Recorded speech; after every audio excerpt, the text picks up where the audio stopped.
Hey guys, welcome back to my channel. जय माता दी। कैसे हैं आप लोग? आई होप आप लोग बहुत अच्छे होंगे। तो ये देखिए आप, मैंने अपने पिछले ब्लॉग में बताया था कि कुछ मतलब छुट्टी के सिलसिले में फ़ौजी साहब ड्यूटी गए थे। तो पूरे 3 दिन के बाद आए हैं आज चौथे रोज़। तो इतना मतलब हम आप लोगों से ये भी बताए थे कि वो रिज़र्व करके गाड़ी लेके जा रहे हैं। तो वहाँ पे हम लोग इनके साथ ही रह रहे थे क्वार्टर में। बंगाल में इनकी पोस्टिंग थी, मतलब अभी है ही। तो वहीं गए थे, तो इसी समय अपनी छुट्टी का भी मतलब काम इन्होंने कर लिया। और जो कि हमारा क्वार्टर भी खाली हो गया है, सारा सामान भी लेकर चले आए हैं घर पे। तो इसके पीछे बहुत ही बड़ी वजह है जो हमें अचानक वहाँ से यहाँ शिफ्ट होना पड़ा घर पे। तो ये हम आगे डिटेल में बताए हैं, प्लीज़ वीडियो पूरा देखिएगा। तो जिसने अभी तक मेरे चैनल को सब्सक्राइब नहीं किया है, सब्सक्राइब कर लीजिए। तो फ़ौजी साहब अभी कल रात में आए हैं और आज सुबह सवेरे ही हम लोग सारा सामान हटाने बढ़ाने के चक्कर में लग गए हैं, क्योंकि हमारे घर के पीछे नदी है। अभी बारिश इतनी ज़्यादा इतनी ज़्यादा हो रही है, इतनी ज़्यादा हो रही है कि पूरा हम लोगों के पीछे का नदी फुल हो गया है।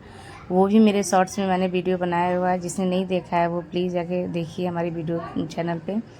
तो इसकी वजह से फटाफट से हमें सारे सामान को हटाना है, क्योंकि कोई पता नहीं है कब मतलब ज़्यादा बारिश हो जाए और कब पूरा सामान मतलब घर में पानी आ जाए। तो अभी देखिए ऐसा लग रहा है कि धूप है ना, लेकिन अभी मतलब बारिश थोड़ी थमी हुई है। तो मौसम कभी धूप कर ले रहा है, कभी बारिश, और इतनी ज़्यादा बारिश हो गई है कि पूछिए मत।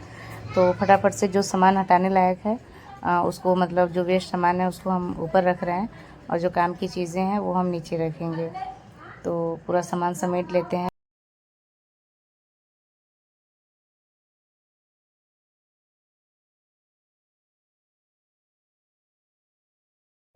तो फ्रेंड्स, आप लोगों ने देखा कि मतलब मेरा सामान सारा आ गया है वहाँ से।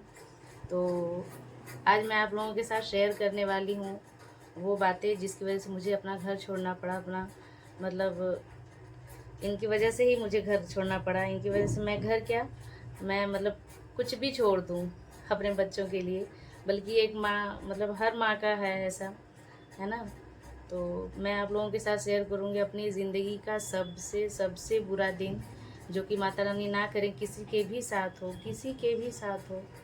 तो मैं वो दिन कभी नहीं भूलूँगी, है ना। जबकि मैं प्रेग्नेंट थी, मेरा 8वां महीना चल रहा था। 2 जुलाई का दिन था। शाम के टाइम में मेरे लल्ला खेल रहे थे अपने ग्राउंड में जहाँ हम लोग रहते हैं। तो मतलब फ्लैट होता है, जो फौजन होंगी वो उनको तो पता ही होगा, जो साथ में रहती होंगी अपने हस्बैंड के। हम लोगों को ये समय बहुत ही नसीब से मिलता है। तो सभी, मेरे हिसाब से सभी ही लेडीज़ चाहेंगी, कौन नहीं चाहता अपने पति के साथ रहना। तो मैं भी कुछ दिन पहले ही मतलब गई थी उनके साथ रहने के लिए। तो मैं नीचे नहीं उतर पा रही थी, हालांकि मैं प्रेग्नेंट थी। ऐसे में बड़े बड़े बच्चे हैं तो ये खुद ही खेल के जाते थे, आते थे, मतलब ग्राउंड में खेल के आ जाते थे खुद से। मेच्योर हैं इतना, है ना। तो शाम का टाइम था, मतलब बरसात का दिन ही है एक्चुअली कह सकते हैं। तो गड्ढे वगैरह हैं, कम से कम 10-12 फीट गड्ढा था, है ना। 10-12 फीट गड्ढा उसमें पूरा पानी भरा हुआ था। बंगाल से जो मेरा वीडियो देख रहे होंगे, या फिर जो बंगाल से मेरे सब्सक्राइबर होंगे, मेरी फैमिली होगी, उनको पता होगा कि मतलब बरसात काफ़ी होती है वहाँ पे। उस टाइम पे बहुत ही ज़्यादा बरसात हो रही थी। तो बहुत ही ज़्यादा, क्या हुआ है लाला मुँह में? नहीं, मुँह में नहीं डाला। तो गड्ढे में पानी पूरा, मतलब 10-12 फीट गड्ढा था, उसमें पूरा पानी भरा हुआ था। तो इनको फुटबॉल खेलना बहुत ही ज़्यादा पसंद है, और मेरे लल्ला तो फुटबॉल चैम्पियन है ना लल्ला। तो फुटबॉल खेलते खेलते यूँ हुआ कि गड्ढे तक फुटबॉल चला गया, और ये लेने गए फुटबॉल। तो मतलब पीछे से किसी बच्चे ने धक्का दे दिया। मैं नाम तो नहीं लूँगी उस बच्चे का, लेकिन मतलब अब क्या ही कह सकते हैं।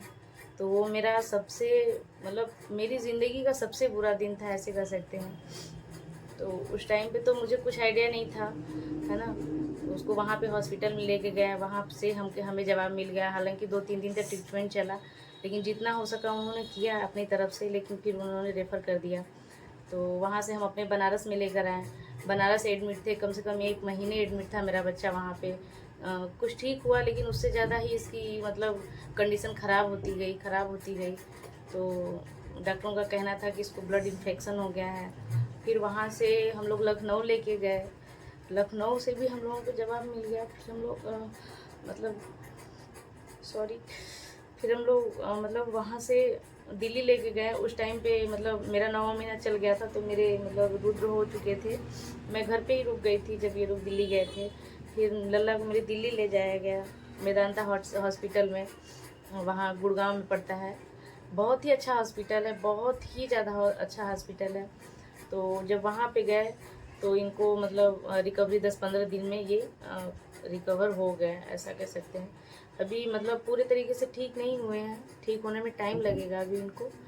तो ये थी मेरी वजह अपना घर छोड़ने की, मतलब वहाँ से यहाँ आने की। तो माता रानी से दुआ करूँगी किसी के साथ जो मेरे साथ हुआ वो किसी के साथ ना हो, सबके बच्चे सलामत रहें। और सभी माएँ मतलब उस टाइम पे मेरी ऐसी कंडीशन थी, गाइज़ आप लोग भी बताइएगा कि मतलब मैं कहाँ सही थी कहाँ गलत थी। मेरी सिचुएशन ही ऐसी थी, मैं नीचे नहीं आ पा रही थी डेली, और बच्चे भी मतलब बड़े बड़े हो गए हैं, तो फिर किसको क्या पता है कब अनहोनी हो जाए। तो मेरे साथ ही यही अनहोनी हो गई, लेकिन माता रानी की असीम कृपा कि मेरा लल्ला मेरे सामने है। मेरा बेटा कम से कम 10 मिनट तक पानी में रहा, और माता रानी की कृपा से आज आप लोगों के सामने है। और ऐसे ही मेरा लल्ला और ठीक हो जाए पूरे तरीके से। आप लोग प्लीज़ दुआ करिएगा मेरे लल्ला के लिए, है ना। तो मैं आप लोगों से रिक्वेस्ट करूँगी कि मतलब ऐसे में होता है कि सभी माँ को ही दोष देते हैं ज़्यादातर लोग, कि ध्यान नहीं देती बच्चों पे, बच्चों के साथ नहीं रहती। आप लोग ही बताइएगा मेरी उस समय कंडीशन क्या थी। मतलब उसके बाद तो मैं इनके ही आग से सोई जगी, जब ये जगे तब मेरे साथ साथ मतलब सारी फैमिली ही, है ना, ऐसी कंडीशन उस टाइम पे थी। तो मैं आप लोगों से बस यही एक रिक्वेस्ट करूँगी कि प्लीज़ बरसात का मौसम है या फिर कोई मौसम है, आप लोग बच्चों को ध्यान दीजिए, है ना। मेरे से जो गलती हुई वो गलती आप लोगों से ना हो, और अपने बच्चों को सेफ़ रखें, खुद भी सेफ़ रहें, क्योंकि बच्चे ही माँ बाप की जान होते हैं। अगर एक खरोंच लग जाता है तो बच्चों पे बर्दाश्त नहीं होता, लेकिन जब इतनी बड़ी अनहोनी हो जाए तो फिर माँ बाप तो जीते जी ही मर जाएंगे, है कि नहीं। तो यही थी मेरी कहानी, आप लोगों के साथ शेयर करके मुझे बहुत ही ज़्यादा मतलब सुकून महसूस हुआ, है ना। तो लल्ला कुछ कहना है आपको? क्या कहना है? हमको याद नहीं था हम कैसे कैसे गिरे नहीं, थे। ये सब याद भी नहीं करना है, ओके। ठीक है, सबको बाय बोल दो। बाय। और कल मेरा जूती है। हाँ, कल जूतिया की जूतिया है। जूतिया। हाँ, सबको जूतिया की बधाई दे दो, हैप्पी जूतिया बोल दो। हैप्पी जूतिया। हैप्पी जूतिया, है ना। तो आप सभी को एडवांस में हैप्पी जूतिया। कल जीवित पुत्रिका है, उसकी ढेर सारी बधाएं सभी माताओं बहनों को। सबके बाल बच्चे सही सलामत रहे, है ना। मेरे बच्चे के लिए भी दुआ करिएगा, और अच्छे हो जाएं मेरे सोना बेटा, है ना, मेरे जान। तो इसी के साथ आप लोगों को मेरा ये वीडियो कैसा लगा प्लीज़ कमेंट करके बताइएगा, और वीडियो पूरा देखिएगा। और चैनल पर नया है तो प्लीज़ सब्सक्राइब कर दीजिएगा ऐसी वीडियोस देखने के लिए, ऐसी वीडियोस तो नहीं देखने के लिए, और अच्छी वीडियोस देखने के लिए। हाँ, तो थैंक यू। जय माता दी।